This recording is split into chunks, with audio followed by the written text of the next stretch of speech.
ഇന്ന് ദൈവത്തിൻ്റെ വചനത്തിൽ നിന്ന് ഒരു പ്രത്യേക വേദഭാഗം ഇടപെടുവാൻ ദൈവാത്മാവ് ഉദ്യമിപ്പിച്ചു. വ്യക്തിപരമായി എന്നോട് പോയി ഇന്നത് പ്രസംഗിക്കുമെന്ന് പറയുകയായിരുന്നില്ല. പല ദൈവദാസന്മാരിലൂടെ 2017 എന്തായിരിക്കും എന്ന ആശയം നമുക്ക് തരികയും രഹബോത്ത് എന്നൊരു പേര് അതിന് കൊടുക്കുകയും നമ്മുടെ വരുന്ന വർഷത്തെ കലണ്ടർ ആ പേരിൽ അടിക്കുകയും ചെയ്തു. അങ്ങനെയാണെങ്കിൽ രഹബോത്ത് എന്ന ആശയത്തെക്കുറിച്ച് വരുന്ന വർഷത്തിലേക്ക് പ്രവേശിക്കുന്നതിന് മുന്നമേ ഒറ്റയാഴ്ച കൊണ്ടത് തീരത്തില്ല. നമുക്ക് തൊട്ടു തുടങ്ങേണ്ടതിന് രഹബോത്ത് എന്ന ആശയത്തിലേക്ക് പോകുവാൻ കർത്താവിൻ്റെ കൃപയിൽ ശരണപ്പെടുന്നു. ഞാൻ പറഞ്ഞു, 2 ആഴ്ചകൾക്ക് മുന്നമേ ഈ വിഷയത്തിലേക്ക് വരേണ്ടതിനും ഒരു രോഗശാന്തിയും മറ്റുമൊക്കെ പറയുന്ന കൂട്ടത്തിൽ ഒരുപക്ഷേ എൻ്റെ ശരീരത്തിൽ ഉൾപ്പെടെ അനേകരുടെ ജീവിതത്തിൽ അത് പ്രയോജനമാകുകയും ചെയ്യുമെന്ന് ഓർത്തെങ്കിലും കഴിഞ്ഞ ആഴ്ച വളരെ സ്പെസിഫിക്കലി ഞാനത് എടുക്കാൻ ആഗ്രഹിച്ചപ്പോൾ ദൈവാത്മാവിനോട് ഇങ്ങനെ പറഞ്ഞു, ഞാൻ നിന്നെ ഒരു സന്ദേശം ഏൽപ്പിച്ചു, അത് ആദ്യം കംപ്ലീറ്റ് ചെയ്യും, പിന്നെ ബാക്കി നോക്കാമെന്ന്. കഴിഞ്ഞ ആഴ്ചയിൽ അതുകൊണ്ട് ഓടിച്ചിട്ട് ഞാനത് കംപ്ലീറ്റ് ചെയ്യുകയായിരുന്നു. യേശുക്രിസ്തുവിൻ്റെ മടങ്ങിവരവും 3 സിംഹാസനങ്ങളും എന്ന വിഷയം, അല്ലെങ്കിൽ ന്യായവിധിയുടെ 3 പടികളും നിത്യതയെക്കുറിച്ച് ഒരു വിരൽ വീശുന്നതായ കാരണം പറഞ്ഞു. ഇന്ന് ഈ ആശയത്തിലേക്ക്, രഹബോത്ത് എന്ന ആശയത്തിലേക്ക് വരുവാൻ കർത്താവിൻ്റെ കൃപയിൽ ശരണപ്പെടുന്നു. ഉൽപ്പത്തി പുസ്തകം 26-ാമത്തെ അധ്യായം 23 മുതൽ 25 വരെയുള്ള വാക്യങ്ങൾ വായിച്ചുകൊണ്ട് രഹബോത്ത് എന്ന ആശയത്തിലേക്ക് പ്രവേശിക്കുവാൻ ദൈവകൃപയിൽ ശരണപ്പെടുന്നു. രഹബോത്തിൻ്റെ പിമ്പിൽ ഒരൊറ്റ പദം ഇംഗ്ലീഷിലെടുത്ത് പറയാനുണ്ടെങ്കിൽ സൂപ്പർ അബൻഡൻസ് എന്നതിനെ വിളിക്കാം. അബൻഡൻസ് സമൃദ്ധിയുണ്ട്, അതിനെ കവിയുന്ന വേറെ സമൃദ്ധിയുടെ അപ്പുറത്തെ സമൃദ്ധി, സമൃദ്ധിയുടെ ഉള്ളിലെ സമൃദ്ധി, അതാണ് സൂപ്പർ അബൻഡൻസ് എന്ന് വിളിക്കാവുന്നത്. രഹബോത്ത് എന്ന വാക്കിൻ്റെ അർത്ഥം അതല്ലെങ്കിലും ഉപയോഗത്താൽ സിദ്ധിക്കുന്ന ഒരർത്ഥമുണ്ട്. സൂപ്പർ അബൻഡൻസ് എന്നാണ് ആ വാക്കിൻ്റെ അർത്ഥം.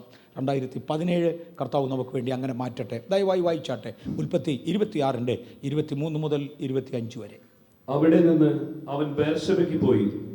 അന്ന് രാത്രി യഹോവ അവന് പ്രത്യക്ഷനായി, ഞാൻ നിന്റെ പിതാവായ അബ്രഹാമിന്റെ ദൈവമാകുന്നു, നീ ഭയപ്പെടേണ്ട, ഞാൻ നിന്നോട് കൂടെ ഉണ്ട്. എൻ്റെ ദാസനായ അബ്രഹാം നിമിത്തം ഞാൻ നിന്നെ അനുഗ്രഹിച്ച് നിന്റെ സന്തതിയെ വർദ്ധിപ്പിക്കും എന്ന് അരുളി ചെയ്തു. അവിടെ അവൻ ഒരു യാഗപീഠം പണിത് യഹോവയുടെ നാമത്തിൽ ആരാധിച്ചു. അവിടെ തൻ്റെ കൂടാരം അടിച്ചു. അവിടെയും ഇസ്ഹാക്കിന്റെ ദാസന്മാർ ഒരു കിണർ കുഴിച്ചു. അനന്തരം അബീമേലെക്കും അവിടെയും ഒരു കിണർ കുഴിച്ചു. ഇസ്ഹാക്കിൻ്റെ യാത്രയിൽ, ഇത് ഇസ്ഹാക്കിൻ്റെ ചരിത്രത്തിൽ നിന്നാണ് എടുക്കുന്നത്. അബ്രഹാമിനെ ദൈവം വിളിച്ചു, അബ്രഹാമിനോട് യാത്ര ഇറങ്ങുവാൻ ആവശ്യപ്പെട്ടു. അബ്രഹാം മുൻപോട്ടും പുറകോട്ടും നോക്കാതെ തേജോമയനായ ദൈവത്തിൻ്റെ ദർശനം കണ്ടുകൊണ്ട് ദൈവത്തിൻ്റെ വിളിക്കൊത്തവണ്ണം കാലുകൾ മുന്നോട്ട് ചവിട്ടി. വഴിമധ്യേ ധാരാളം പ്രതികൂലങ്ങളുണ്ടായി. ദൈവമാണ് വിളിച്ചിറക്കിയത്, എന്നിട്ട് എന്തുകൊണ്ട് പ്രതികൂലമുണ്ടായി എന്ന് ഞാനാണ് ചോദിച്ചേനേയും ലോകക്കാർ ചോദിച്ചെന്ന് വരും. നിൻ്റെ ദൈവം എവിടെയെന്ന് ജാതികൾ ഇടവിടാതെ പുലമ്പി എന്ന് വരും. ഇതിൻ്റെ എല്ലാം നടുവിൽ കേൾക്കേണ്ടതിന് ചെവി കൊടുത്തും കേൾക്കേണ്ടാത്തതിന് ചെവി കൊടുക്കാതെയും, കാണേണ്ടത് കണ്ടും കാണാതായപ്പോൾ സ്വർഗത്തിലേക്ക് കണ്ണുകൾ ഉയർത്തി ദൈവശബ്ദം കേട്ടും അബ്രഹാം യാത്ര ചെയ്തു. അബ്രഹാമിനെ ദൈവം എത്തിക്കേണ്ട ഇടത്ത് എത്തിച്ചു. വാഗ്ദത്തത്തിൻ്റെ പൂർണ്ണത താൻ പ്രാപിച്ചില്ല. കാരണം ഞാൻ ഒരുപാട് പ്രാവശ്യങ്ങളിൽ ആവർത്തിച്ച് പറഞ്ഞിട്ടുള്ളതുപോലെ വാഗ്ദത്തം കൊടുത്ത ദൈവത്തിൻ്റെ വലിപ്പം വളരെ വലുതാകയാൽ ഒരു മനുഷ്യ ആയുസ് കൊണ്ട് ചെയ്തു തീർക്കുവാൻ കഴിയുന്നതിലുപരിയായിരുന്നു ആ വാഗ്ദത്തത്തിൽ എന്നതിനാൽ ഒരായുസ് കൊണ്ട് തീരാത്ത മഹാകാര്യങ്ങളെ ദൈവം അബ്രഹാമിൻ്റെ മുമ്പിൽ വാക്കു പറഞ്ഞതിനാൽ പല തലമുറകൾ കൊണ്ട് മാത്രമേ ആ വാഗ്ദത്തം നിവർത്തിക്കുവാൻ കഴിഞ്ഞുള്ളൂ. ദൈവം നമ്മിലൊരാളിനോട് ഒരു വാക്ക് തന്നുവെങ്കിൽ ചിലപ്പോൾ നമ്മൾ പ്രതീക്ഷിച്ച 1 വർഷം കൊണ്ടോ, മേ ബി 5 വർഷം കൊണ്ടോ, 50 വർഷം കൊണ്ടോ തീരാത്തതോ, അതിനേക്കാൾ ഉന്നതമായ വാഗ്ദത്തമാണെങ്കിൽ തലമുറകളെ ഒരുമിച്ച് ഇൻവോൾവ് ചെയ്യുന്നതോ ആയ വലിയ കാര്യങ്ങൾ അതിനകത്ത് ഉൾപ്പെടുത്തുകയും, പക്ഷെ വിളിക്കുന്ന വിളിയിൽ തരുന്ന വാഗ്ദത്തത്തിൻ്റെ ആരംഭ പോയിന്റിൽ അന്തത്തിൽ എത്തേണ്ടതിന് വരെയുള്ളത് കരുതുകയും ചെയ്യുന്ന നിത്യനായ ദൈവം. അബ്രഹാമിൻ്റെ യാത്രാശേഷം അബ്രഹാമിൻ്റെ കയ്യിൽ നിന്ന് ഇസഹാക്കിലേക്ക് ദൈവം ആ വാഗ്ദത്തങ്ങളെ കൈമാറി.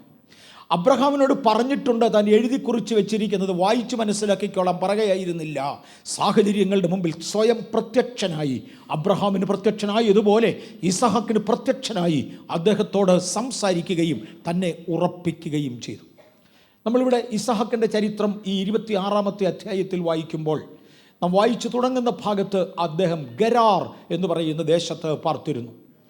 ഫിലിസ്ത്യ രാജാവായ അബീമേലെക്കുമായി തനിക്ക് ബന്ധമുണ്ടായിരുന്നു. അദ്ദേഹത്തെ പോയി കണ്ടിരുന്നു. ഒരുപാട് നന്മകൾ തനിക്ക് അവിടെ ലഭിച്ചു. തിന്മകളും കുറവല്ലായിരുന്നു. വാഗ്ദത്തങ്ങളുടെ നന്മകൾ ഒരു വശത്ത് പ്രാപിക്കുമ്പോൾ വാഗ്ദത്തത്തോടുള്ള വൈരാഗ്യവും എതിർപ്പും മറുവശത്തുണ്ട്. ആ ശത്രുത്വങ്ങളെയും തന്നെ നേരിട്ടുകൊണ്ടിരുന്നു. ഗരാറിൽ നിന്ന് താമസം മാറേണ്ട സാഹചര്യമുണ്ടായി. അദ്ദേഹം പോയി ഗരാർ താഴ്വരയിൽ താമസിച്ചു. ഗരാർ താഴ്വരയിൽ നിന്ന് വീണ്ടും മാറി അദ്ദേഹം പോയി ബേർഷേബയിൽ താമസിച്ചു. ഈ 3 സ്ഥലങ്ങളിലായി അദ്ദേഹം 3-4 കിണറുകൾ കുഴിച്ചു. അതിൽ ഒരു കിണറിൻ്റെ പേരാണ് രഹബോത്ത്. ആദ്യമേ അദ്ദേഹം ഗരാറിൽ താമസിച്ചു. ഗരാറിൽ താമസിക്കുന്ന കാലത്ത് താൻ വളർന്നു വലുതായി, താൻ വർദ്ധിച്ചു. തൻ്റെ സൂപ്പർ അബൻഡൻസ് എന്ന് വിളിക്കുവാനുള്ള കാരണങ്ങളിൽ ചിലത് ഇതൊക്കെയായിരുന്നു. ഗരാറിൽ വെച്ച് 1 ദൈവിക വെളിപ്പാടുണ്ടായി. അദ്ദേഹത്തോട് പറഞ്ഞു, നീ മിസ്രയീമിലേക്ക് പോകല്ലേ. ക്ഷാമം ഭയന്ന് അബ്രഹാം പോയ ഇടമാണ് മിസ്രയീം. ഇനി ക്ഷാമത്തിൽ നിന്നുള്ള വിടുതലിന് വേണ്ടി ഞാൻ നിൻ്റെ കൊച്ചുമക്കളെ അയക്കുന്നൊരു കാലം വരും.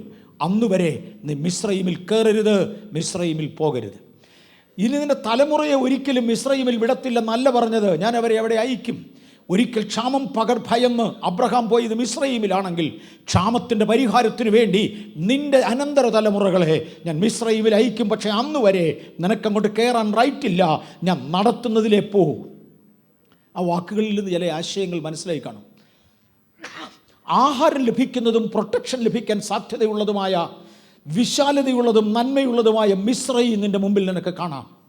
നിൻ്റെ പിതാവായ അബ്രഹാം അവിടേക്ക് പോയതാണ്. കൊച്ചുമക്കളെ ഇനി ഞാൻ അവിടേക്ക് അയക്കുകയും ചെയ്യും.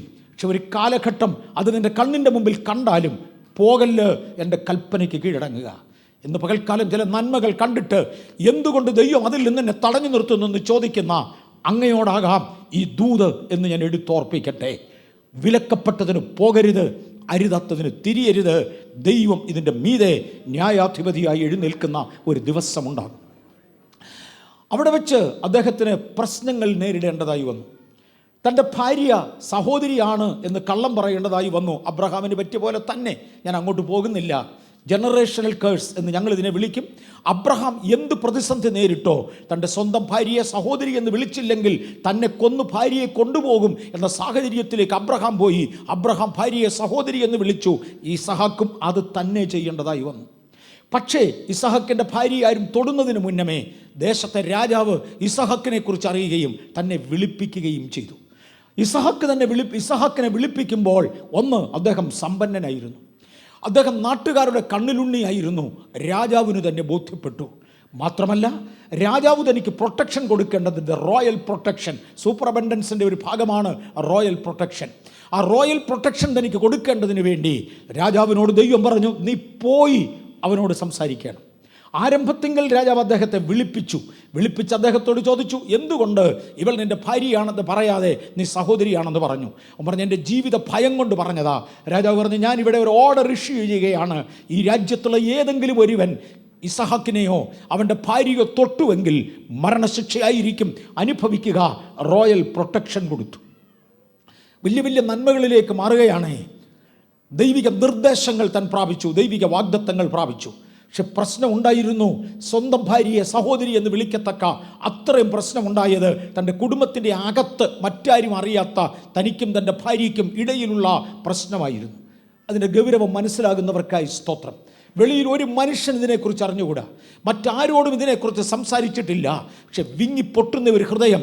അടുത്ത രാത്രിയിൽ, അടുത്ത പകൽ, അടുത്ത മണിക്കൂറിൽ ഞങ്ങൾ രണ്ടുപേരും ഒരുമിച്ചായിരിക്കുമോ? ജീവിതത്തെക്കുറിച്ച് നിശ്ചയമില്ലാതെ അകത്ത് നീറുന്ന പ്രശ്നങ്ങൾ തനിക്കുണ്ടായി. എന്തേ ഇസഹാക്കെ, വാഗ്ദത്തത്തിൻ്റെ അകത്ത് നിൽക്കുന്ന അങ്ങ്, ദൈവിക കാവലുള്ള അങ്ങ്, ദൈവം അങ്ങയോട് ഇടപെട്ട അങ്ങ്, വെളിപ്പാടുകൾ പ്രാപിക്കുന്ന അങ്ങ്, അങ്ങയ്ക്ക് പ്രശ്നമുണ്ടോ? ഉണ്ട്. ഈ പ്രശ്നത്തെ അതിജീവിച്ചാലാണ് എനിക്ക് എൻ്റെ വാഗ്ദത്തത്തിൻ്റെ പൂർണ്ണത ലഭിക്കുന്നത്. ആ വർഷം ഇസഹാക്ക് വിതച്ചു, ഭാര്യ സഹായിച്ചു കാണാം. കൊയ്തത് 100 മേനിയ. വേദപുസ്തകത്തിൽ 100 മേനി കൊയ്ത്തിനെക്കുറിച്ച് അങ്ങുമിഞ്ഞുമൊക്കെ എഴുതിയിട്ടുണ്ടെങ്കിലും 100 മേനി സാധാരണയല്ല. 100 മേനി വളരെ വളരെ അപൂർവമാണ്. 100 മേനി കൊയ്യുവാൻ ദൈവം അദ്ദേഹത്തിന് കൃപ കൊടുത്തു. 147-ാമത്തെ സങ്കീർത്തനത്തിലേക്ക് മറ്റും വരുമ്പോൾ കളപ്പുരകൾ ധാന്യം കൊണ്ട് നിറയേണ്ടതിന് കൃഷി ചെയ്തെടുക്കുന്നവർക്കായി എൻ്റെ കർത്താവിനെ വാഴ്ത്തുന്നു. ഒത്താൽ, സമയം അനുവദിച്ചാൽ ഞാൻ അവിടെ തിരികെ വരും. തൻ്റെ പ്രൊഡക്ടിവിറ്റിയിൽ തൻ മഹാനായി സൂപ്പർ അബൻഡൻസിൻ്റെ ഒന്നാമത്തെ ഭാഗം ദൈവികമായ ദർശനവും ദൈവികമായ വെളിപ്പാടുമാണെങ്കിൽ, രണ്ടാമത്തെ ഘടകമായി ദ റോയൽ പ്രൊട്ടക്ഷൻ ഞാൻ എടുത്തെങ്കിൽ, മൂന്നാം ഘടകമായി വിളവിനെ ഞാൻ കാണിക്കട്ടെ. 100 മേനി വിളയുവാൻ ദ പ്രൊഡക്ടിവിറ്റി തൻ്റെ ജീവിതത്തിൽ വർദ്ധിക്കുവാനിടയായി. അനുഗ്രഹത്തിൻ്റെ ലക്ഷണങ്ങളിൽ ഒന്നാണ് പ്രൊഡക്ടിവിറ്റി എന്ന് അനേക പ്രാവശ്യങ്ങളിൽ എടുത്തോർപ്പിച്ചത് എനിക്ക് നന്നായി ഇപ്പോഴും ഓർമ്മയുണ്ട്. അദ്ദേഹത്തെക്കുറിച്ച് അവസാനം എഴുതിയിരിക്കുന്നത്, അവൻ മഹാധനവാനായി. തൻ മഹാധനവാൻ എന്ന വാക്കിലേക്ക് വരുത്തുവരുവാൻ ആരാണ് ക്വാളിഫിക്കേഷൻ തനിക്ക് കൊടുത്തത്, അല്ലെങ്കിൽ ടൈറ്റിൽ ആരാണ് നൽകി മാനിച്ചത്?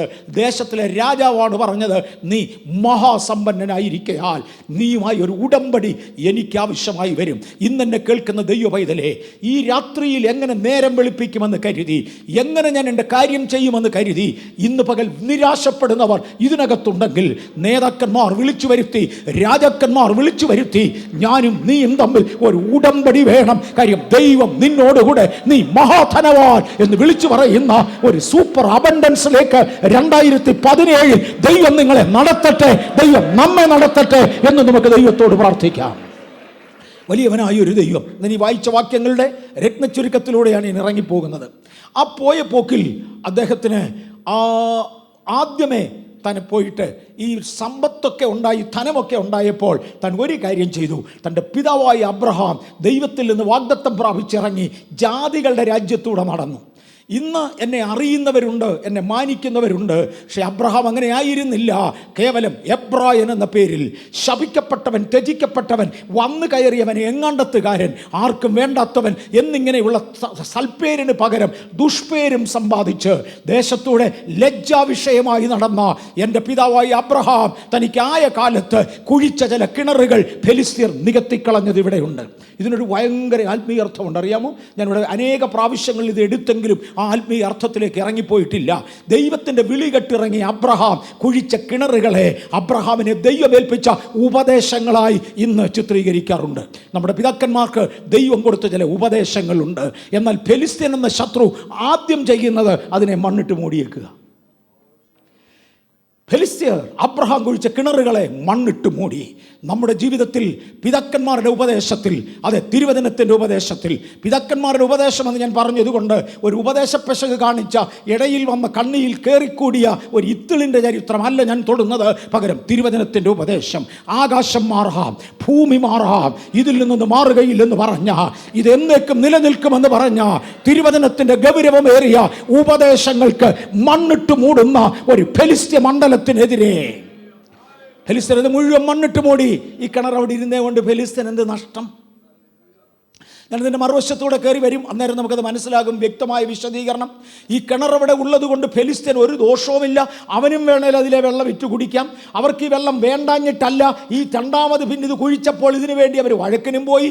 എന്നാൽ ദൈവത്തിൻ്റെ ഉപദേശത്തിൻ്റെ മേലൊരു വ്യക്തി നിൽക്കുന്നെങ്കിൽ തന്നെ എതിർക്കുവാൻ ലോകജാതികൾക്ക് കഴിയുകയില്ല. നിങ്ങൾ ദൈവത്തിൻ്റെ വചനത്തിൻ്റെ മേലെങ്കിൽ, ഞാൻ ദൈവത്തിൻ്റെ വചനത്തിൻ്റെ മേലെങ്കിൽ, ക്രിസ്തു എന്ന പാറയിൻ്റെ മേലെങ്കിൽ, അതെ, ഈ വചനം ക്രിസ്തു എന്ന പാറയാണ്, നിൽക്കുന്ന ഒരുവനെ തൊടുവാൻ ഈ ലോകത്തിന് കഴിയാത്തതിനാൽ അബ്രഹാമിൻ്റെ പ്രഭാവം കഴിഞ്ഞതോടുകൂടെ ഫെലിസ്ത്യർ ആ കുഴികളെ മണ്ണിട്ട് നികത്തിക്കളഞ്ഞു. ഇസഹാക്കിന് ധനസമ്പത്തായി. അദ്ദേഹം തിരിഞ്ഞ ഇസഹാക്ക് ഒരു മടിയനായിരുന്നെന്ന് മറക്കല്ലേ. ഞാൻ ആ സബ്ജക്റ്റിലൂടെ ഇറങ്ങിപ്പോയാൽ ആകെ ബുദ്ധിമുട്ടാകും. റോൺ ചാൾസ് ഇവിടെ വന്നപ്പോൾ അദ്ദേഹം പറഞ്ഞൊരു വാചകം ഓർമ്മയുണ്ട്. ദൈവം ഒരിക്കൽ അബ്രഹാമിനെ വിളിച്ചു, നീ കാണുന്ന ദേശം മുഴുവൻ നിന്റെ സ്വന്തമായി തരുമെന്ന് പറഞ്ഞു. തുടർന്ന് അബ്രഹാമിനോട് പറഞ്ഞു, നീ ദേശത്ത് നെടുകയും കുറുകയും നടക്ക. എന്തിനു വേണ്ടിയാണ് അദ്ദേഹം നെടുകയും കുറുകയും നടന്നത്? ആ കാലങ്ങളിൽ അർമേന്യർ ദേശത്ത് പാർത്തിരുന്നു. അർമേന്യരുടെ മര്യാദ പ്രകാരം ഒരു ദേശം എൻ്റെ സ്വന്തമായി ക്ലെയിം ചെയ്യണമെങ്കിൽ ഞാൻ ആ ദേശത്തൂടെ ഇറങ്ങി നടക്കണം. മടി പിടിച്ച് വീട്ടിൽ കയ്യും കെട്ടിക്കിടന്ന് ഉറങ്ങുന്നവന് ദേശം അവകാശമാക്കുവാൻ കഴിയുകയില്ല. അവൻ ദേശത്തൂടെ ഇറങ്ങി നടന്നേ മതിയാകൂ. 1000 ഏക്കർ സ്വന്തമാക്കണമെങ്കിൽ, 2 ഗ്രാമങ്ങൾ സ്വന്തമാക്കണമെങ്കിൽ ആ ഗ്രാമത്തിൽ മുഴുവനും ചുറ്റിക്കറങ്ങിയേ മതിയാകൂ. അബ്രഹാമിനോട് ദൈവം പറഞ്ഞു, നീ എഴുന്നേറ്റ് നടക്ക്. അന്ന് മുതൽ എൻ്റെ ഭാഷയിൽ പേപ്പട്ടി നടക്കുന്നത് പോലെ ആളുകൾ നോക്കിയ ലക്ഷ്യമില്ലാതെ അബ്രഹാം നടക്കയാ. എല്ലായിടത്തും തല ഉയർത്തി നോക്കും, പിന്നെയും നടക്കും. പക്ഷേ അബ്രഹാമിൻ്റെ കാലത്ത് നടന്ന് തീർക്കാൻ കഴിയാതെ പോയ ഒരു ഏരിയയാണ് ഗാസ സ്ട്രിപ്പ് എന്ന് വിളിക്കുന്നത്. ഗാസ സ്ട്രിപ്പ് അബ്രഹാമിന് നടക്കാൻ കഴിഞ്ഞില്ല. തൻ്റെ മകനായി ഇസഹാക്ക് നടക്കേണ്ടതായിരുന്നു. അദ്ദേഹം നടക്കാൻ മെനക്കെട്ടില്ല, കുഴിമടിയനായി വീട്ടിലിരുന്നു. എങ്കിലും ദൈവത്തിന് തൻ്റെ വാഗ്ദത്തം നിവർത്തിച്ചേ മതിയാകെയുള്ളൂ. ഞാനത് കംപ്ലീറ്റ് ചെയ്തോട്ടെ. തുടർന്ന് യാക്കോബിന് നടക്കാമായിരുന്നു. അദ്ദേഹം 3-ാം തലമുറയാ. ഞാൻ അബ്രഹാമിൻ്റെ ദൈവവും ഇസഹാക്കിൻ്റെ ദൈവവും യാക്കോബിൻ്റെ ദൈവവും എന്ന് പറഞ്ഞ് സ്വയം പരിചയപ്പെടുത്തുമ്പോൾ യാക്കോബിന് വേണമെങ്കിൽ ഇറങ്ങി നടക്കാമായിരുന്നു. അവൻ സുഖ അനുഭവങ്ങൾക്ക് വേണ്ടി അബ്രഹാം വന്ന വഴിയെ പുറകോട്ട് പോയി തൻ്റെ അമ്മാച്ചൻ്റെ വീട്ടിൽ സുഖമായി കല്യാണങ്ങൾ കഴിച്ച് താമസിക്കുകയാണ്. അവന് നടക്കാൻ മെനക്കെട്ടില്ല. വില മുടക്കുന്നത് ആരാന്ന് ഓർമ്മയുണ്ടോ? റോൺ ചാൾസ് കഴിഞ്ഞത് ഇവിടെ വന്നപ്പോൾ പറഞ്ഞ പദം, ഇന്നത്തെ തലമുറയാണ് വില മുടക്കുന്നത്. ഇസ്രയേലിൻ്റെ രക്തമെന്ന് ചിന്തുന്നത് ഗാസ സ്ട്രിപ്പിന് വേണ്ടിയാ. എന്തു പറ്റി? ഇസഹാക്ക് മടി പിടിച്ചു പോയി. എൻ്റെ തലമുറയിൽ ഞാൻ ചെയ്തു തീർക്കേണ്ടത് ചെയ്തു തീർക്കാതെ പോയാൽ, ഇതിനകത്തിരിക്കുന്ന ദൈവജനമേ, വിളിയിൽ ഉൾപ്പെട്ട ദൈവജനമേ, വാഗ്ദത്തത്തിന് കൂട്ടവകാശികളെ, നമ്മുടെ തലമുറയിൽ നമ്മെ ദൈവമേൽപ്പിച്ച കാലത്ത് ചെയ്തു തീർക്കേണ്ടത് ചെയ്തു തീർക്കാതെ പോയാൽ അനന്തര തലമുറകൾ രക്തം ചിന്തി വില കൊടുത്തേ മതിയാകെയുള്ളൂ എന്നോർത്ത് നമുക്കൊന്ന് എഴുന്നേൽക്കാം, ഒന്ന് പണിയുവാൻ തുടങ്ങാം, ഒന്ന് നടക്കാൻ ആരംഭിക്കാം. ഇസഹാക്ക് കുഴിമടിയനായിരുന്നു, ഒന്നും ചെയ്യാൻ താല്പര്യപ്പെട്ടില്ല. എങ്കിലും ഒരു പ്രായമൊക്കെ ആയപ്പോൾ ഓർത്തു, ഇനിയും എൻ്റെ അപ്പച്ചൻ കുഴിച്ചിരുന്ന കുഴികളെ ഒന്ന് തിരികെ കുഴിക്കാം.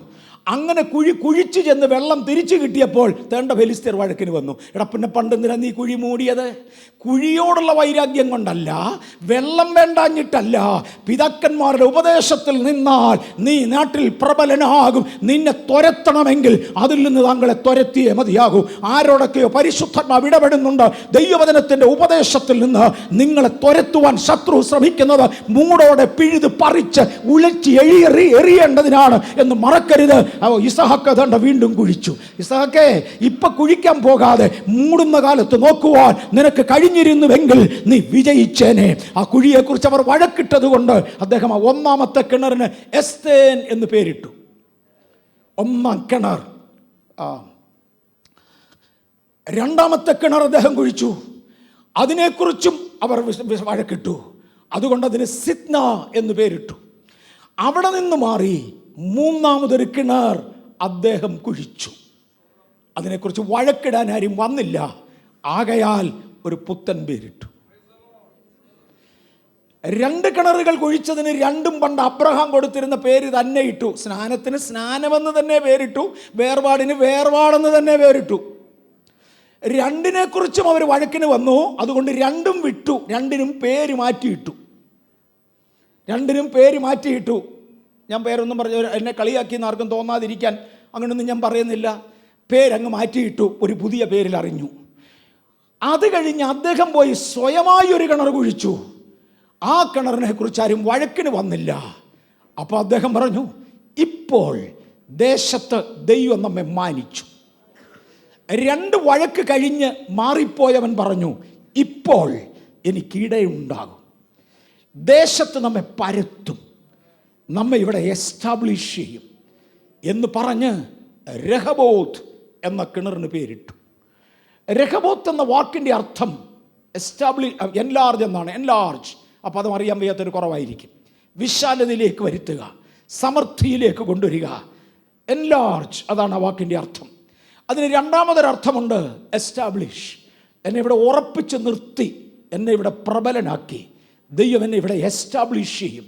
യേശുവിൻ്റെ നാമത്തിലും ഞാൻ സേവിച്ച് നിൽക്കുന്ന കർത്താവിൻ്റെ അധികാരത്തിലും ഇന്ന് പകൽ വിശ്വസിക്കുന്നവരും ഈ വിശ്വാസം ഏറ്റെടുത്ത് പ്രായോഗികമാക്കുവാൻ കഴിയുന്നവരോടും ഞാൻ കർത്താവിൻ്റെ നാമത്തിൽ എടുത്തു പറയട്ടെ, ദൈവം നമ്മെ എസ്റ്റാബ്ലിഷ് ചെയ്യും. എസ്റ്റാബ്ലിഷ് ചെയ്യുക എന്നതിനകത്ത് തന്നെ അന്തർലീനമായ അർത്ഥമാണ് പരക്കുക എന്നത്. നമ്മളെ എസ്റ്റാബ്ലിഷ് ചെയ്താൽ ഒരിടത്ത് നിൽക്കയില്ല.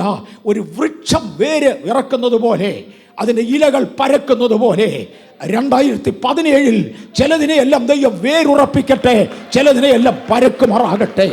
ആകാശത്തിലെ പക്ഷികൾക്കും കാട്ടിലെ മൃഗങ്ങൾക്ക് വരെയും അഭയമാകത്തക്കവണ്ണം, അനേകർക്ക് അഭയം കൊടുക്കത്തക്കവണ്ണം നിഴലും ഫലവും ഇലയും സ്വർഗത്തിലെ ദൈവം തന്ന് ബേഥേലിനെ മാനിക്കട്ടെ. ദൈവം നമ്മെ അനുഗ്രഹിക്കട്ടെ. 5 വൻകരകളിലായി സമയ വിശ്വാസം സൂക്ഷിക്കുന്ന, ഒരേ കാഴ്ചപ്പാട് സൂക്ഷിക്കുന്ന ബെഥലൈറ്റ്സ്, സ്വർഗത്തിന്റെ അനുഗ്രഹങ്ങൾ നമ്മുടെ മേൽ ഇറങ്ങി വരേണ്ടതിന് തൃക്കരങ്ങളിൽ താണിരിക്കൂ. ഇന്ന് പകൽ ദൈവം നമ്മോടുകൂടെ ഇരിക്കട്ടെ. രഹോവോത്ത് എന്ന് പേരിട്ടു. ഇപ്പോൾ യഹോവ നമ്മെ ദേശത്ത് പരക്കുമെന്ന് പറഞ്ഞു. മാറി 4മതൊരു കിണർ കുഴിച്ചു. ആ കിണറിനും അദ്ദേഹം ഒരു പേരിട്ടു. അവിടെയും ആരും വഴക്കിന് വന്നില്ല. ശിബ എന്നതിന് പേരിട്ടു. 4 കിണറുകൾ താൻ കുഴിച്ചതിൽ 3-ാമത്തെ കിണറിൻ്റെ പേരാണ് നാം വായിച്ച രഹബോത്ത്. രഹബോത്ത് എന്ന പദത്തോട് ചേർന്ന് ശിബ എന്ന പേരിൽ നിന്നാണ് പിന്നെ ബേർഷേബ എന്ന പേരുണ്ടായത്. താൻ അവിടെ നിന്ന് പോയി ബേർഷേബയിൽ പാർത്തു എന്ന് പറഞ്ഞാൽ തുടങ്ങുന്നത് ഗരാറിൽ നിന്ന് താമസം തുടങ്ങി. പിന്നത്തേതിൽ ഗരാർ താഴ്വരയിലേക്ക് മാറി. 2 ഇടത്ത് വെച്ചും, ഗരാർ താഴ്വരയിലല്ല, ഗരാറിൽ വെച്ചും ദൈവിക ദർശനമുണ്ടായി, ദൈവിക അരുളപ്പാടുണ്ടായി. അതിന് ഒത്തവണ്ണം നിന്നു. ഗരാർ താഴ്വരയിലൂടെ ഇറങ്ങി ബേർഷേബയിലേക്ക് കയറി. അവിടെയും ദൈവിക സന്ദർശനമുണ്ടായി. അവിടെ അവൻ അബ്രഹാം ചെയ്തതുപോലെ യഹോവയ്ക്കൊരു യാഗപീഠം പണിതു. അബ്രഹാമിന്റെ കിണറുകൾ തിരികെ കുഴിച്ച ദൈവ പൈതലേ, അബ്രഹാമിന്റെ യാഗപീഠത്തിന്റെ മേൽ അതുപോലെ ഒരു യാഗപീഠം പണിയുവാൻ ദൈവം നിങ്ങൾക്ക് കൃപ ചെയ്യട്ടെ.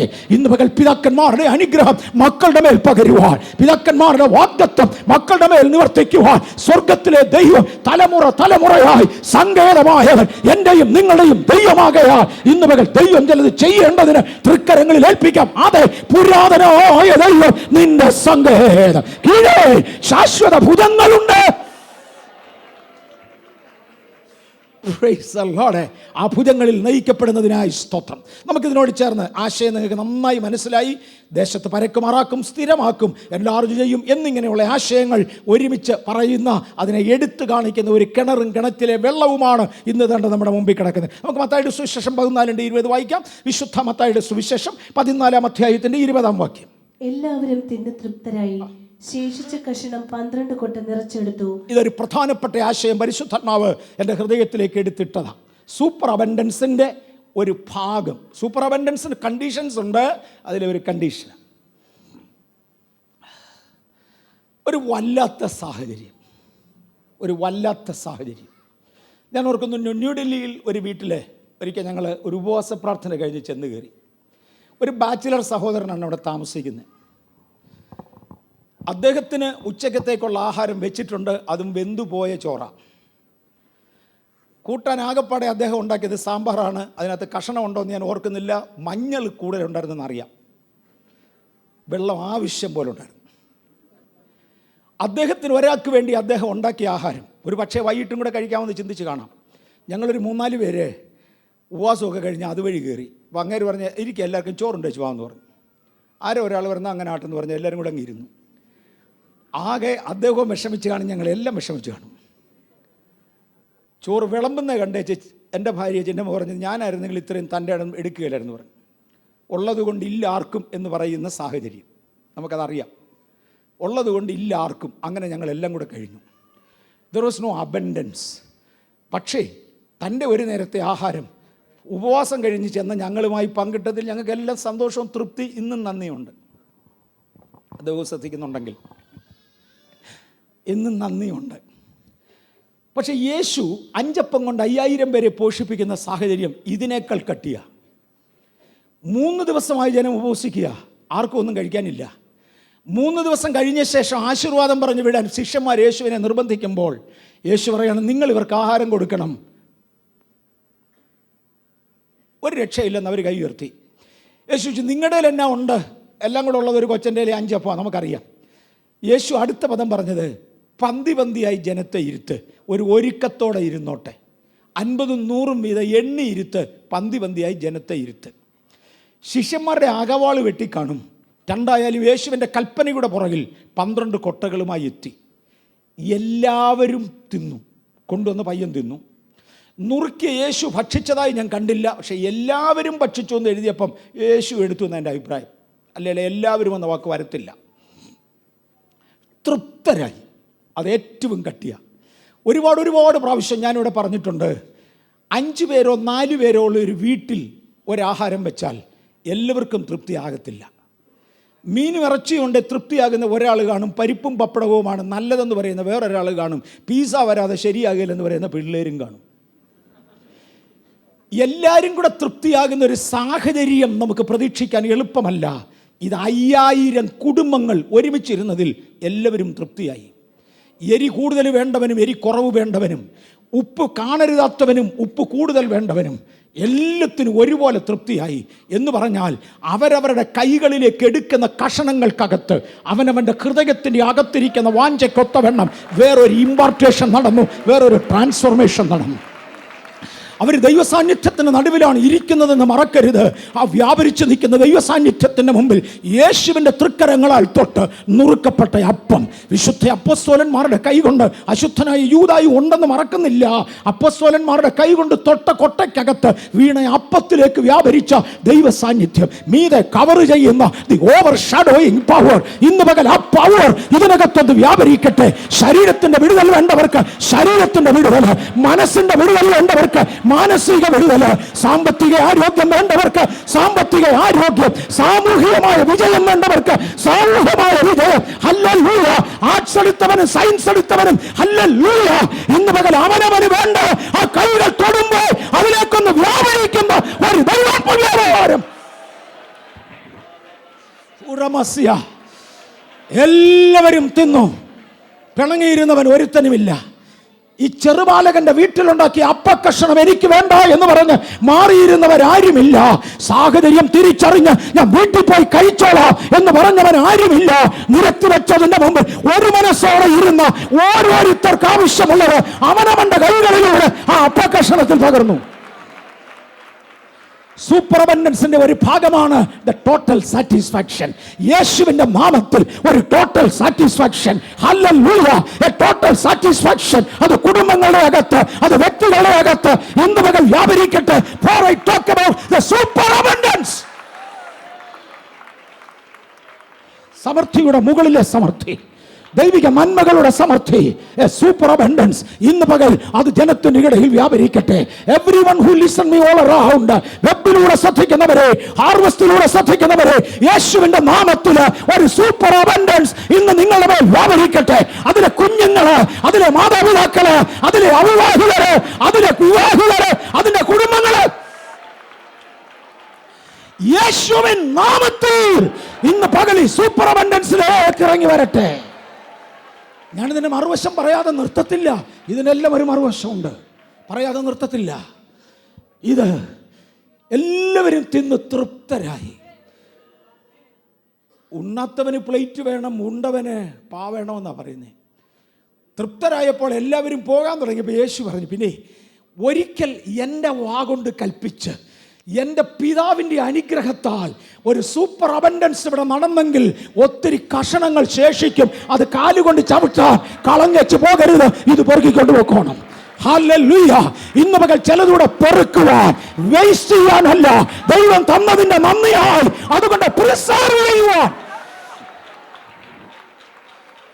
പ്രിസർവ് ചെയ്യുവാൻ ദൈവം നമുക്ക് കൃപ തരട്ടെ. ഫ്രം ദ സൂപ്പർ അബൻഡൻസ് ശേഷിച്ച കഷണങ്ങൾ തൃപ്തരായി ശേഷിപ്പിച്ചത് തിന്നാവുന്നതിൻ്റെ പരമാവധി കഴിക്കും. തൃപ്തി വന്നാൽ 3 ദിവസത്തെ പട്ടിണിക്ക് ശേഷം, ഉപവാസത്തിന് ശേഷം ഇപ്പോൾ തൃപ്തിയായി കഴിക്കാവുന്ന ആഹാരം കയ്യിൽ കിട്ടിയാൽ കഴിക്കാവുന്നതിൻ്റെ പരമാവധി കഴിക്കും. For they are in abundance. Hallelujah. ഇന്ന് പകൽ ഒരു അനുഗ്രഹപദമായി ഞാനിത് പറയട്ടെ. എടുക്കാവുന്നതിൻ്റെ പരമാവധി, കഴിക്കാവുന്നതിൻ്റെ പരമാവധി, സ്വരൂപിക്കാവുന്നതിൻ്റെ പരമാവധി സ്വരൂപിച്ച ശേഷം മിച്ചം വരുവാൻ I welcome you to the super abundance. 2017 പേരതാ ബെഥേൽ ആൻഡ് ബെഥേലൈറ്റ്സ്. 2017 പേരതാ ടു ദ സൂപ്പർ അബൻഡൻസ്. ദൈവം ആ സൂപ്പർ അബൻഡൻസിലേക്ക് നമ്മയും വിളിക്കട്ടെ. പറഞ്ഞു, കളയല്ലേ കളയല്ലേ, ഞാൻ തന്നത് കളയാനല്ല. ലോകം തന്നത് വാരിക്കോരി കളയുമ്പോൾ പിശുക്കത്തരം കാണിക്കണമെന്ന് ഞാൻ പറഞ്ഞില്ല. പക്ഷേ ശേഷിച്ച കഷണം കളയല്ലെന്ന് പറഞ്ഞാൽ അതിൻ്റെ അർത്ഥം എന്നാ നിങ്ങൾ പറ. അവനവൻ വിധിക്ക്. ദൈവം തന്നതാണോ അതിന് മീനിങ് ഉള്ളതാ, അതിലെ ഒരു അവസാനത്തായിരിക്കും വിലയുള്ളതാ. ഇന്ന് പകൽ അങ്ങനെ ഒന്ന് ഏൽപ്പിച്ചു കൊടുക്കുക. കർത്താവേ, ഞാൻ ഈ ജനത്തെ അനുഗ്രഹിക്കുന്നു. ആ സൂപ്പർ നാച്ചുറൽ ഗൈഡൻസിൽ ഈ ജനത്തെ ഞാൻ അനുഗ്രഹിക്കുന്നു. ഈ ടെന്റും പരിസരവും, ഞങ്ങളുടെ കുടുംബങ്ങളും പരിസരങ്ങളും, വ്യത്യസ്ത രാജ്യങ്ങളിൽ ഇന്ന് ഞങ്ങളെ ശ്രദ്ധിക്കുന്നവരും അവരുടെ എൻവയറമെന്റുകളും ഈ ദൈവകൃപയിൽ ഇന്ന് പകൽ ഞാൻ ഫലമേൽപ്പിക്കുന്നു. ഹല്ലേലൂയ. ഓക്കേ, തുടർന്ന് സൂപ്പർ അബൻഡൻസിൻ്റെ വ്യത്യസ്ത തലങ്ങളിലേക്ക് ഇറങ്ങാൻ പോകുക. സങ്കീർത്തനങ്ങളിൽ 23-ന്റെ 5-6 വാക്യങ്ങൾ വായിക്കണ്ട. 23-ാം സങ്കീർത്തനത്തിൻ്റെ 5-6 വാക്യങ്ങളിൽ എൻ്റെ ശത്രുക്കൾ കാണുക നീ എനിക്ക് വിരുന്നൊരുക്കുന്നു. മറക്കരുത്, പ്രശ്നമുണ്ട്. ഇസഹാക്കിന് പ്രശ്നമുണ്ട്. നാട്ടുകാരെ അസൂയ വല്ലാതായി. ഇസഹാക്കിൻ്റെ അടുക്കളോട് ഒന്നുകൂടെ തിരിച്ചു വന്നോണ്ട് ക്ഷമിക്കണേ. നാട്ടുകാരുടെ അസൂയ വല്ലാതായി. ഒടുവിൽ അദ്ദേഹത്തെ നാട്ടിൽ നിന്ന് ഓടിച്ചു. അവിടുന്നാണ് കിണർ കുഴിച്ച് ബേർഷേബായിലെത്തിയത്. ബേർഷേബായിലെത്തി താമസം തുടങ്ങിയപ്പോൾ തേണ്ട പഴയ രാജാവും അവിടുത്തെ പ്രമാണികളും, അതായത് അദ്ദേഹത്തിൻ്റെ പിഹിക്കോൾ, അദ്ദേഹത്തിൻ്റെ സൈന്യാധിപനും എല്ലാം കൂടി ഇസഹാക്കിൻ്റെ പുറകെ ചെന്നേച്ച് പറഞ്ഞു, ഇസഹാക്കേ നീയുമായിട്ട് ഉടമ്പടി ചെയ്യാൻ വന്നതാ. ഇസഹാക്ക് പറഞ്ഞു, എന്നെ വർത്തമാനമാ പറയുന്നത്, നിങ്ങൾ എന്നെ നാട്ടിൽ നിന്ന് ഓടിച്ച് നിങ്ങളുടെ ദേശത്തിൻ്റെ പാർപ്പിക്കാതെ എന്ന് പറഞ്ഞ പ്രശ്നം ഉണ്ടായിരുന്നു. മനസ്സിലായോ? ബഹുസമ്പന്നൻ, ആടുമാടുകൾ കിടത്താൻ സ്ഥലം തികയാത്ത പോലെ ആടുമാടുകൾ ഉള്ളവൻ സകല സമ്പത്തുമായി ഓടിപ്പോകണമെങ്കിൽ ഈ നാട്ടുകാരെല്ലാം കൂടി ഓടിച്ചതിൻ്റെ പ്രയാസം ഒരു വശത്തുണ്ടായിരുന്നു. അദ്ദേഹം ചോദിച്ചു, നീ എല്ലാം കൂടെ എന്നെ ഓടിച്ചതല്ലേ, പിന്നെന്തിനാ നാണമില്ലാതെ എൻ്റെ പുറകെ വീണ്ടും വരുന്നത്? രാജാവിൻ്റെ മറുപടി കേട്ടോണേ, അല്ലയോ ദൈവ മനുഷ്യ, യഹോവ നിന്നോടുകൂടെ, യഹോവ നിന്നോടുകൂടെ, ദൈവ മനുഷ്യ, യഹോവ നിന്നോടുകൂടെ, ഞങ്ങളിത് അറിയുന്നു. ഹല്ലേലൂയ. ചിലതിനെ ദൈവം ഉയർത്തുക. നാട്ടുകാരിത് പറയുക, നാട്ടുകാരിത് പറയുക, യഹോവ നിന്നോടുകൂടെ. അതുകൊണ്ട് വരിക, നമുക്ക് തമ്മിൽ ഒരു ഉടമ്പടി ചെയ്യാൻ. ഞങ്ങളാരും നിന്നെ തൊട്ടില്ലല്ലോ. എടെ തൊടാഞ്ഞതിന്റെ കാര്യം എൻ്റെ ദൈവം രാത്രിയിൽ നിനക്ക് വെളിപ്പെട്ടത് കൊണ്ടാ. തൊടാഞ്ഞതിന്റെ കാരണം എൻ്റെ ദൈവം കാവലായി ഇരുന്നത് കൊണ്ടോ. പകൽ അഗ്നിമേഘത്വ സ്തംഭത്തിലും രാത്രി മേഘസ്തംഭത്തിലും എന്നെ പകൽ മേഘസ്തംഭത്തിലും രാത്രിയിൽ അഗ്നിസ്തംഭത്തിലും കാവൽ കാത്തത് കൊണ്ട് ആരും തൊടാതെ പോയത്. മുമ്പിൽ നടന്ന ദൈവത്തിന്റെ ദൂതൻ പിമ്പിൽ വന്ന് നിന്നതുകൊണ്ട് മിസ്രയീമ്യർ തൊടാതിരുന്നത്. ആരും തൊടാതിരിക്കാൻ കാര്യം കാവലിന്റെ ദൈവമുള്ളോ. ഓ ഗോഡ്, കാവലിന്റെ ദൈവമുള്ളോ.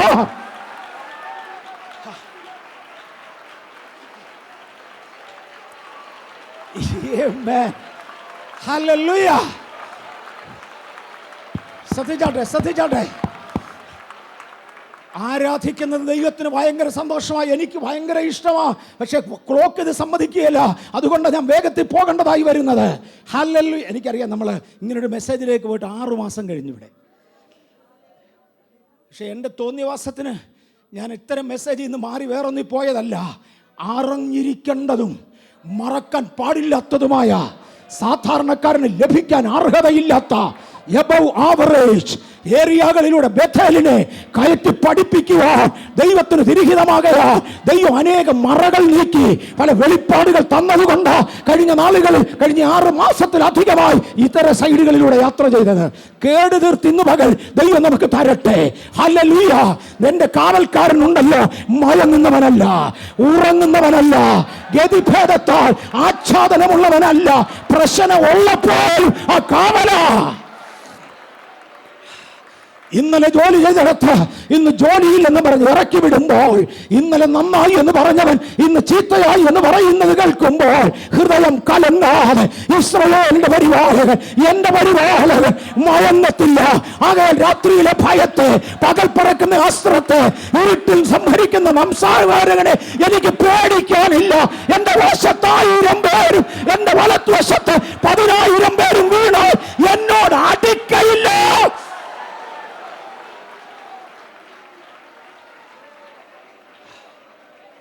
Super abundance. എൻ്റെ ശത്രുക്കൾ കാണുക നീ എനിക്ക് വിരുന്നൊരുക്കും. എൻ്റെ തലയെ എണ്ണ കൊണ്ട് അഭിഷേകം ചെയ്യും. 23-ാം സങ്കീർത്തനം എടുത്തപ്പോഴൊക്കെ ഞാൻ പറഞ്ഞു, തലയെ എണ്ണ കൊണ്ട് അഭിഷേകം ചെയ്യുക. 1, പകലിൻ്റെ വെയിലിൻ്റെ ചൂട് എൻ്റെ തലയ്ക്ക് ബാധിക്കാതെ. 2, കൃമികീടങ്ങൾ എൻ്റെ തലയിൽ കയറാതെ.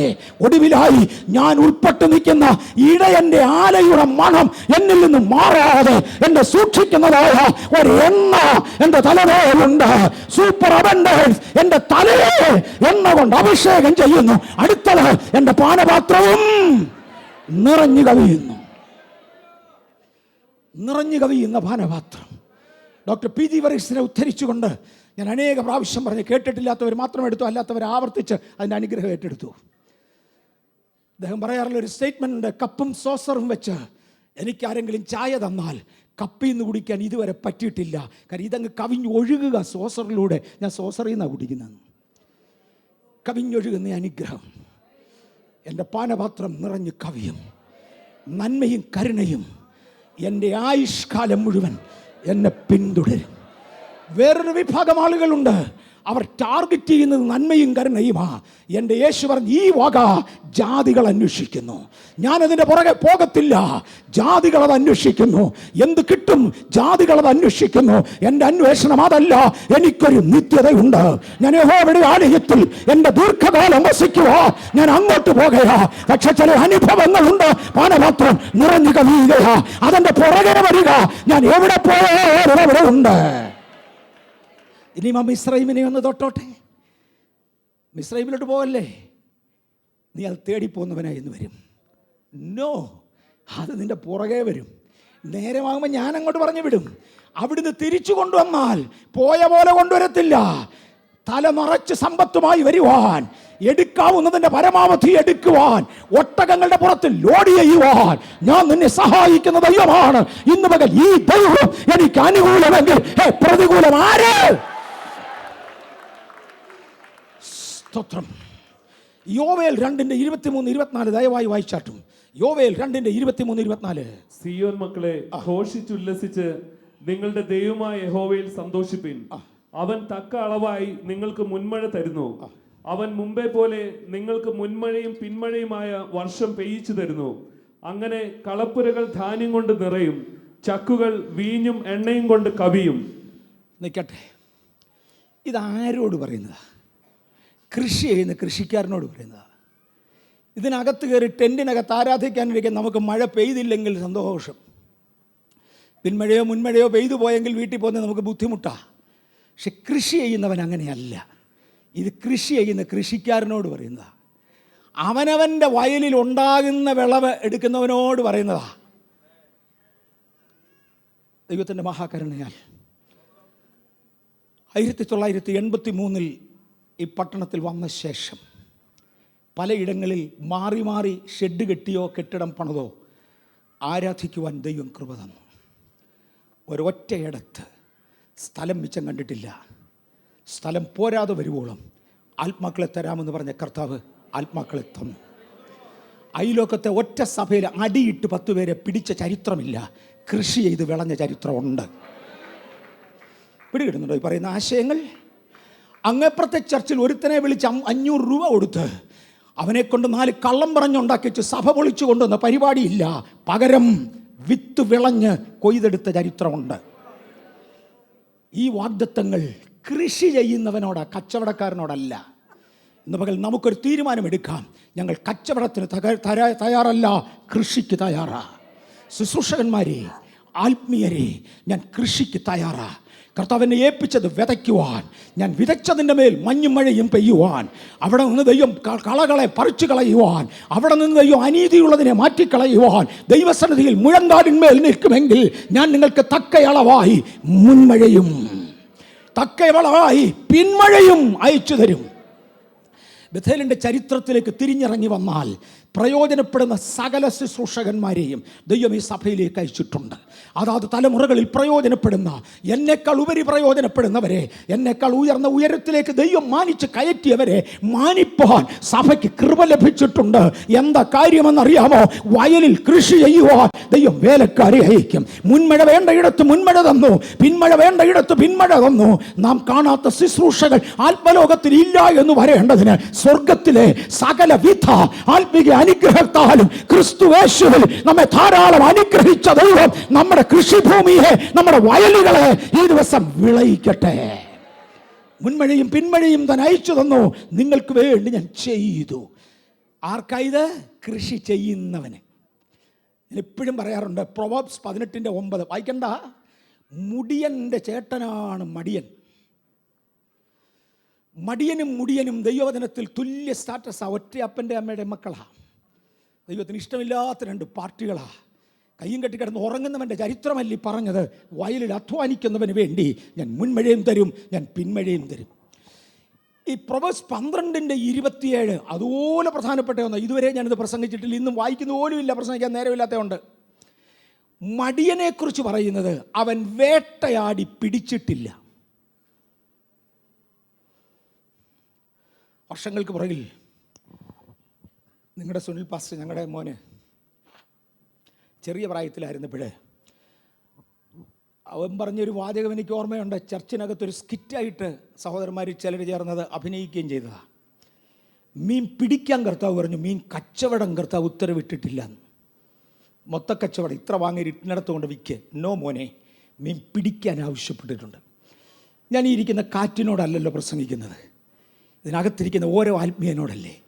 നമ്മിൽ ഓരോരുത്തർക്ക് പറയാം, കർത്താവേ ഞാൻ കൃഷി ചെയ്യും, കർത്താവേ ഞാൻ മീൻ പിടിക്കും. എന്നെ ദൈവം ഈ തലമുറയിൽ ഇവിടെ ആക്കിയെങ്കിൽ 2017 ദൈവം എനിക്കിത് തന്നെങ്കിൽ എൻ്റെ ആരോഗ്യം, ദൈവം എനിക്ക് തന്ന ഭാഷ, ദൈവം എനിക്ക് തന്ന സകലതും ഞാൻ ഉപയോഗിക്കാൻ പോകുകയാ.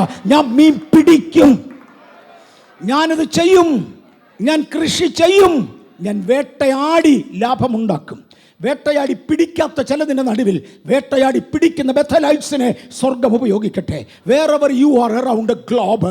ഈ ഭൂമി ദൈവത്തിൻ്റെ തൃക്കരങ്ങളിൽ തീരെ ചെറിയതാകട്ടോ.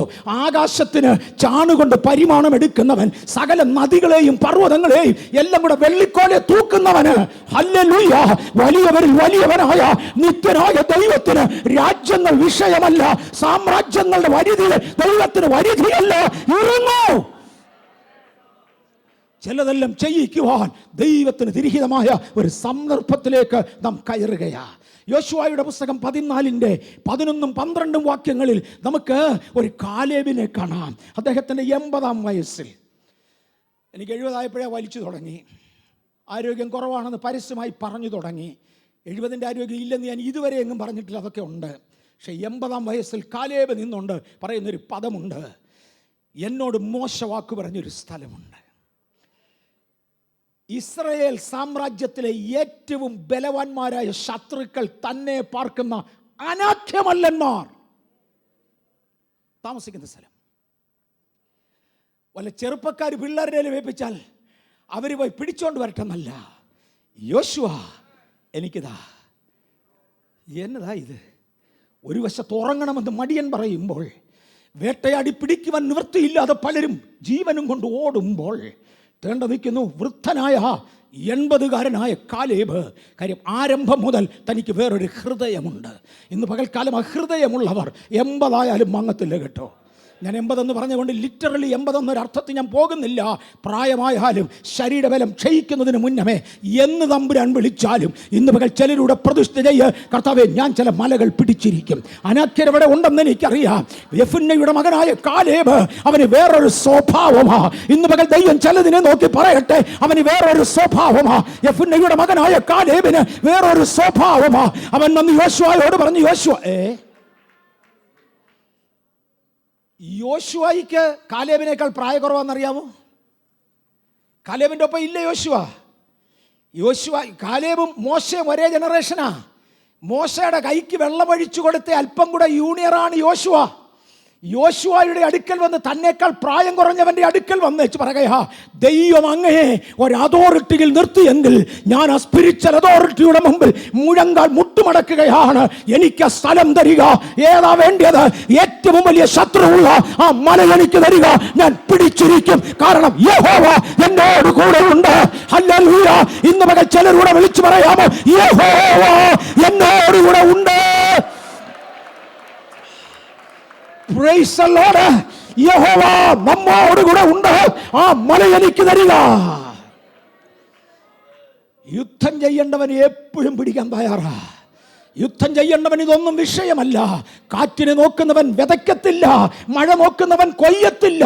അവൻ കാട്ടുമൃഗങ്ങൾ ഇല്ലാത്തടത്ത് കാട്ടുമൃഗങ്ങളെ ഭയപ്പെടും. കാലേബ് പറയുകയാണ്, ഇതൊന്നും എനിക്ക് വിഷയമല്ല. ഇരുമ്പ് രഥമുള്ള അനാഥ്യമല്ലനുള്ള സാഹചര്യം പ്രതികൂലമായ, പക്ഷേ യവനെ തോൽപ്പിച്ചാൽ ഇതിനേക്കാൾ വലിയവൻ വേറെ ഇല്ലാത്തതിനാൽ, ഓ ഗോഡ്, ചിലരൊന്ന് പറയാമോ, യവനെ തോൽപ്പിച്ചാൽ ഇതിനേക്കാൾ വലിയവൻ വേറെ ഇല്ലാത്തതിനാൽ, ഈ 80-ാം വയസ്സിൽ ദൈവ സാന്നിധ്യം കൂടെ ഉള്ളതിനാൽ ആ മല സ്പിരിച്വൽ അതോറിറ്റി എനിക്ക് എഴുതി തരിക. ഞാൻ പിടിച്ചെടുത്തോളാം. വാഗ്ദത്തത്തിന് വേണ്ടി യുദ്ധം ചെയ്യുവാൻ ജീവിതം വിട്ടൊഴിഞ്ഞ ചിലരെയാണ് കർത്താവ് അഡ്രസ് ചെയ്യുന്നത്. വാഗ്ദത്തം പിടിച്ചെടുക്കുവാൻ ജീവിതം എഴുതി വെച്ച ചിലരെയാണ് ദൈവം അഡ്രസ് ചെയ്യുന്നത്. നിങ്ങളുടെ കയ്യിൽ തന്നിരിക്കും. എന്താ മലയെ പ്രശ്നമൊന്നുമില്ല, ഇഷ്ടം പോലെ. യെശയ്യാവിൻ്റെ പുസ്തകം 25:4 ഇങ്ങോട്ട് വരുമ്പോഴേ ഭയങ്കരന്മാരുടെ ചീറ്റൽ മതിലിൻ്റെ മുകളിൽ ഉയരുകയാ. മതിൽ കെട്ടി അടച്ചാൽ ശബ്ദം നിർത്താൻ ഒക്കത്തില്ല, അതിൻ്റെ മുകളിലൂടെ ഇങ്ങോട്ട് ചാടുകയാ. ഭയങ്കരന്മാരുടെ ചീറ്റൽ മതിലിന് നേരെ അടിക്കുന്നെങ്കിൽ യഹോവ സകല മതിലുകൾക്ക് മീതെ ഉള്ളവൻ, സകല സീമകൾക്കും മീതെ ഉള്ളവൻ, നിത്യനായ ദൈവം, എന്റെ സങ്കേതം, എന്റെ പരിച, ഹേ ഉഗ്രനേ, നീ എന്നെ ചെയ്യാനാ? ഈ പുതിയ നിയമത്തിലും ഉഗ്രന്മാരുണ്ട് കേട്ടോ. 2 തീമോഥെയോസിലോട്ട് വരുമ്പോഴേ അന്ത്യകാലത്തെ ഉഗ്രന്മാരെ കുറിച്ച് തിരുവചനം പഠിപ്പിക്കുന്നുണ്ട്. പൊന്നെ, അവരെ തൊട്ടാൽ നമുക്ക് വേറെ ഒന്നിനും നേരം കിട്ടത്തില്ല, അതിൻ്റെ പുറകെ പോകേണ്ടി വരും. അതുകൊണ്ട് ഞാൻ ഇനി മാറട്ടെ. 2 തീമോഥെയോസ് 3:3 അന്ത്യകാലത്തെ ഉഗ്രന്മാർ. ഇത് പിടിച്ചെടുക്കണമെങ്കിൽ ചിലതെല്ലാം ചെയ്യണം. മലാഖിയുടെ ലേഖനത്തിൽ ഇങ്ങനെ ഒരു വാക്യമുണ്ട്, എൻ്റെ ആലയത്തിൽ 3:10 എൻ്റെ ആലയത്തിൽ ആഹാരം ഉണ്ടാകേണ്ടതിന് ദശാംശം മുഴുവനും നിങ്ങൾ ആലയത്തിൽ കൊണ്ടുവരിക. ദശാംശത്തിൻ്റെ ഒരു ഭാഗം ഞാൻ അവിടെ ആലയത്തിൽ കൊടുത്തെന്നല്ല, ബാക്കി ആർക്കണ്ട് അയച്ചു കൊടുത്തെന്നല്ല, ബാക്കി വഴിയെ പോയ ഭിക്ഷക്കാരനിട്ടു എന്നല്ല, ദശാംശം മുഴുവനും എൻ്റെ ആലയത്തിൽ ആരും തല തൂക്കണ്ട, ഞാൻ കൊണ്ടുവരണ്ട. 2-3 പേരെ ഞാൻ കണ്ടുള്ളെങ്കിലും തലയുടെ പുറവശം ചൊറിയുന്നത് ഞാൻ കണ്ടു. ചുമ്മാ പറഞ്ഞാൽ അത് ഒരിക്കട്ടെ, അതെടുക്കുന്നവർക്ക് വേണ്ടി കറക്റ്റാണ്. നിങ്ങൾക്ക് സമൃദ്ധി ഉണ്ടാകേണ്ടതിന്, ഞാൻ ആകാശത്തിൻ്റെ കിളിവാതിൽ തുറക്കേണ്ടതിന്, എൻ്റെ ആലയത്തിൽ ആഹാരം ഉണ്ടാകേണ്ടതിന്, എമ്മേവരീസിന് വീട് വെക്കാൻ വേണ്ടിയല്ല, എനിക്ക് എന്തെങ്കിലും കാർ വാങ്ങിക്കാൻ വേണ്ടിയല്ല, എൻ്റെ ആലയത്തിൽ ആഹാരം ഉണ്ടാകേണ്ടതിന്, എൻ്റെ ആലയത്തിൽ ആഹാരം ഉണ്ടാകേണ്ടതിന് നിങ്ങളുടെ ദശാംശം മുഴുവനും ആലയത്തിലേക്ക് കൊണ്ടുപോവാ. ഞാൻ ആകാശത്തിൻ്റെ കിളിവാതിൽ തുറക്കും. തമ്പുരാൻ തുറന്നാൽ താഴെയുള്ള തുറപ്പൊന്നുമല്ല, ഒരു കൈ വാരി എറിയുകയല്ല. അതേ, ദരിദ്രന്മാർക്ക് നന്മ കൊണ്ട് തൃപ്തി വരുത്തുവാൻ വാരി വിതറി കൊടുക്കുന്നവനുണ്ട്. തൻ്റെ ജനത്തിനു വേണ്ടി തുറന്നാൽ ആകാശത്തിൻ്റെ അടിപ്പാളി ഇഞ്ഞ് തുറക്കുമെന്ന്. ഒന്ന് ആലോചിച്ച് നോക്കി, ആകാശത്തിന്റെ കിളിവാതിൽ തുറന്ന് ഇതിന്റെ അടിപ്പാളി ഇങ്ങ് തുറന്ന് സ്ഥലം പോരാതെ വരുവോളം ബേഥേലിൽ ചെയ്ത ദൈവിക നന്മകൾക്കായി നന്ദി. സ്ഥലം പോരാതെ വരുവോളം ഇന്ന് വരെ നിറച്ചവനെ ചേർന്ന് നിൽക്കുന്ന സഭകൾ യേശുവിന്റെ നാമത്തിൽ 2017 പുതിയ സ്നാനങ്ങളാൽ, പുതിയ അഭിഷേകത്താൽ, പുതിയ കൃപാവരങ്ങളാൽ നിറയട്ടെ.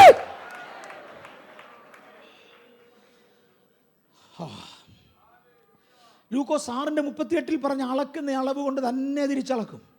പക്ഷേ ദൈവം തിരിച്ചളക്കുമ്പോൾ അമുക്കി കുലുക്കി കവിയുന്ന അളവിൽ ഓരോരുത്തൻ്റെ മടിയിൽ അളന്നളന്ന് തരും.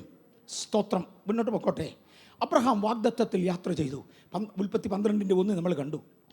ഉൽപ്പത്തി 28 വരുമ്പോഴേ തൻ്റെ മകനായി യാക്കോബ്, കൊച്ചുമോനായി യാക്കോബ് പിന്മാറ്റത്തിൽ പോയി. ഇതിനിടയ്ക്ക് നമ്മൾ ഇസാക്കിനെ ഇത്രയും നേരം ചിന്തിച്ചുകൊണ്ടിരുന്നേ, അദ്ദേഹം ഇച്ചിരി മടി പിടിച്ച് കാണിച്ചു, തമ്പുരാൻ അവിടെ നിന്ന് രക്ഷിച്ചു.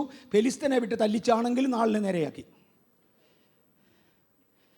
മഹാബുദ്ധിമുട്ടോടെ അങ്ങനെ അവിടെ നിന്ന് ഇറങ്ങിപ്പോയത്. ദൈവം അദ്ദേഹത്തെ മാനിച്ചു. 3-ാം തലമുറ വന്നു, അവൻ ഇതിനേക്കാൾ ഗതി കെട്ടവനാണ്. അപ്പൻ്റെ അമ്മയുടെ ഒരു അനുവാദമൊക്കെ ഉണ്ടായിരുന്നു, എൻ്റെ സ്വന്തം ദേശത്ത് പൊയ്ക്കോളാൻ അമ്മയെ അനുവദിച്ചു. പക്ഷെ അമ്മയെ അനുവദിച്ചത് വിളി കേട്ട അബ്രഹാമിൻ്റെ മോനല്ല, അമ്മയെ അനുവദിച്ചത്. അവൻ പോയി, അതുവഴി പോയി. പോന്ന പോക്കിന് യഹോവ അവൻ്റെ പുറകെ തിരിച്ചു. ഉൽപ്പത്തി 28-ാം അധ്യായത്തിൽ ആണ്ട് ബേഥേലിൽ അദ്ദേഹം ചെന്ന് കിടന്നു. ലൂസിൽ അദ്ദേഹം ചെന്ന് കിടന്നു. അന്ന് രാത്രിയിൽ യഹോവ അവന് പ്രത്യക്ഷപ്പെട്ടു. അവൻ പറഞ്ഞു, ഇത് സ്വർഗത്തിൻ്റെ വാതിലാ, ഞാൻ ഈ സ്ഥലത്തിൻ്റെ പേര് മാറ്റുക, ബേഥേൽ എന്ന് പേരിട്ടു. അത് പറഞ്ഞു, നീ എവിടെ പോയാലും ഞാൻ നിന്നെ തിരിച്ചു കൊണ്ടുവരും. എൻ്റെ വാഗ്ദത്തം ഈ ദേശത്താണ്. നിൻ്റെ ഇഷ്ടത്തിന് എൻ്റെ വാഗ്ദത്തം മാറത്തില്ല. നിൻ്റെ പ്രാർത്ഥനയ്ക്കും ഉപവാസത്തിനും ഒത്തവണ്ണം എൻ്റെ ഇഷ്ടം തിരിച്ചിടത്തില്ല. എൻ്റെ ജിയോഗ്രഫി ഞാൻ മാറ്റത്തില്ല. എൻ്റെ മാപ്പ് ഞാൻ തിരുത്തി കുറിക്കത്തില്ല. ഞാൻ കുറിച്ചത് കുറിച്ചു. ദൈവം കുറിച്ചത് കുറിച്ചു. വിശ്വസിക്കുന്നവരൊന്ന് ഏറ്റു പറഞ്ഞു, ദൈവം കുറിക്കേണ്ടത് കുറിച്ചു, എഴുതിയത് എഴുതി, കുറിച്ചത് കുറിച്ചു. ഇത് തിരുത്തുന്ന ദൈവമല്ല. ഞാൻ നിന്നെ മടക്കി ഇവിടെ കൊണ്ടുവരും. ഞാൻ നിന്നെ ഇവിടെ അനുഗ്രഹിക്കും. എന്റെ അനുഗ്രഹം മാറത്തില്ല.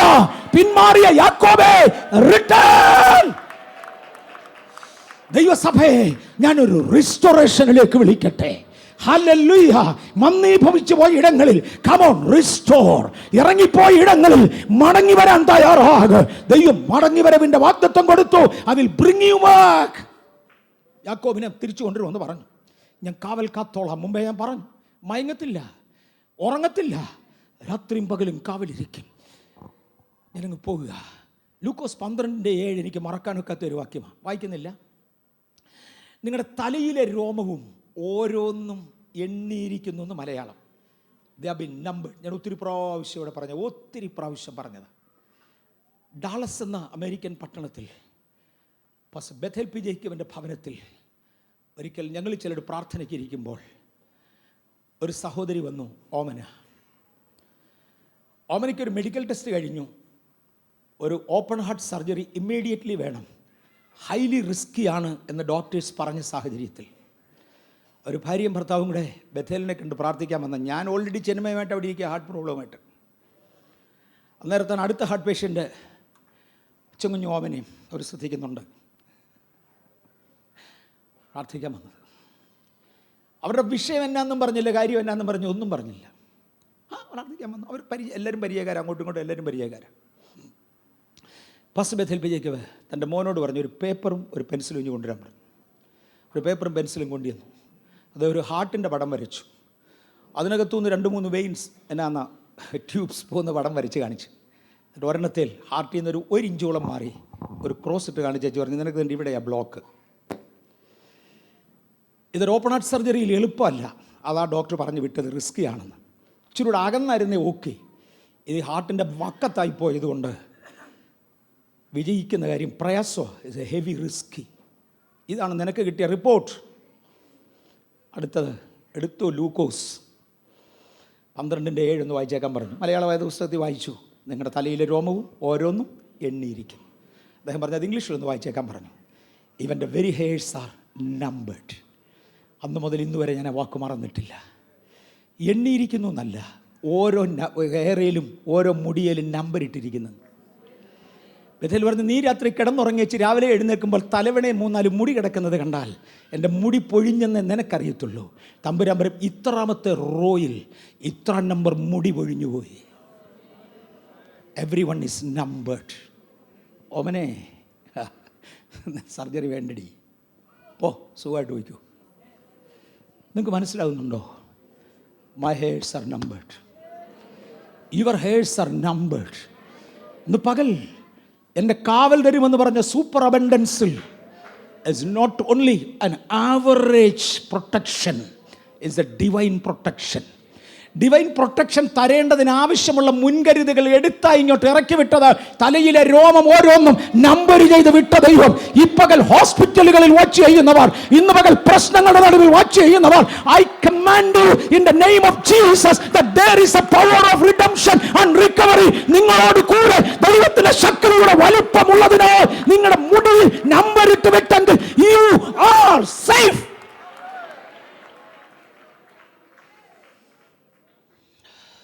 നിർത്തിയേ പറ്റൂ.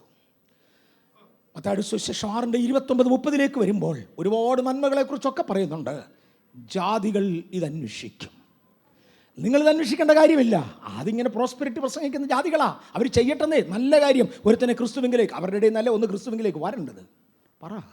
That's excellent. നമ്മുടെ ദൈവം പോവർട്ടിയുടെ ദൈവമല്ല, പ്രോസ്പെരിറ്റിയുടെ ദൈവമാണ്. പക്ഷെ നമ്മളിതിന് അടുത്ത വിശ്വാസ ലെവല.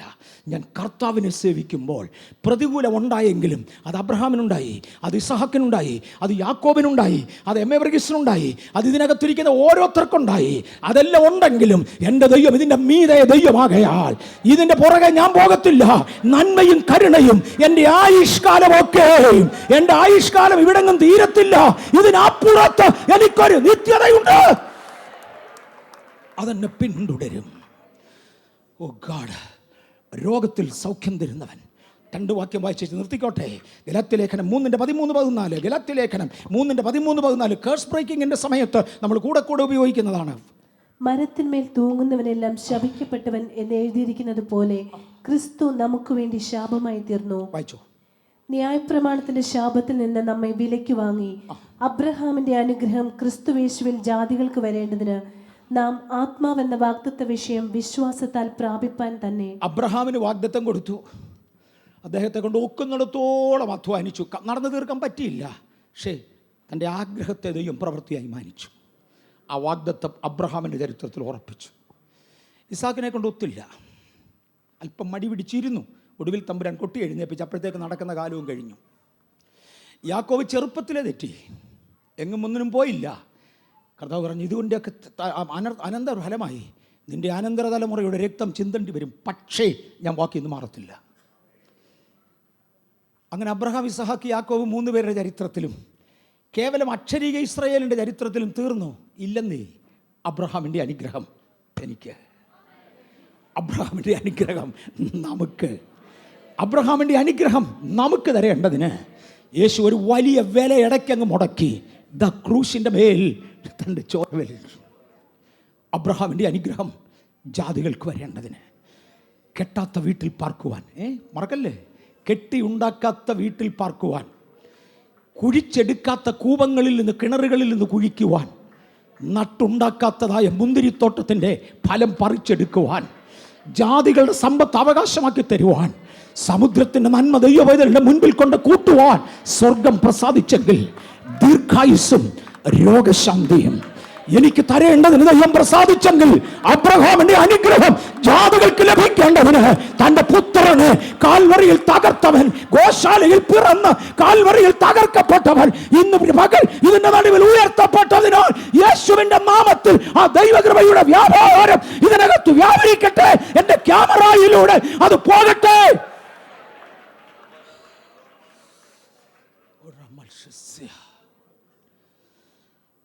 കൊലോസ്യലേഖനം 2:14-15 കൂടെ വായിക്കാമോ?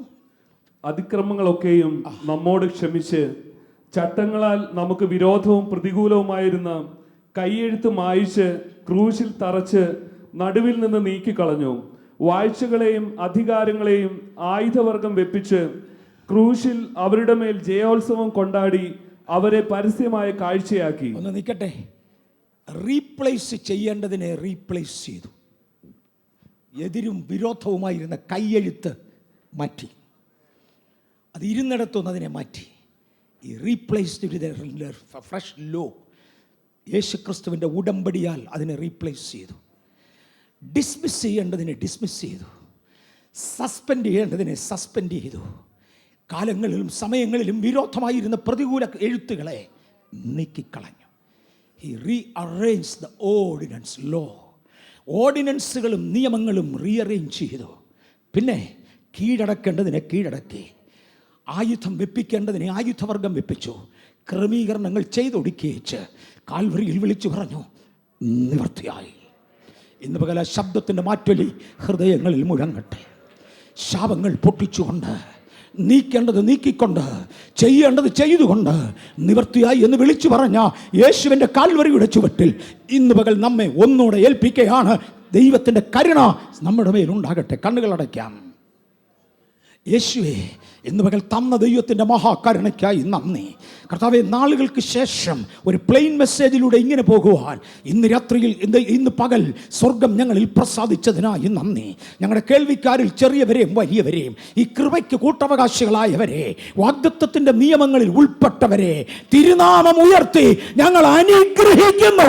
രഹബോത്ത്, അത് യേശുവിൻ്റെ നാമത്തിൽ ഞങ്ങൾക്ക് അന്വർത്ഥമാകട്ടെ. തവേ, രോഗികൾ വിടുവിക്കപ്പെടുവാൻ, ശാപത്തിൻ്റെ കെട്ടുകൾ പൊട്ടുവാൻ, മുറിയേണ്ടത് മുറിയുവാൻ തൃക്കരങ്ങളിൽ ഏൽപ്പിച്ച് ഞങ്ങൾ അവരെ അനുഗ്രഹിക്കുന്നു. അത് യേശുവിൻ നാമത്തിൽ തന്നെ. ആമേൻ. കർത്താവിനെ മഹത്വം.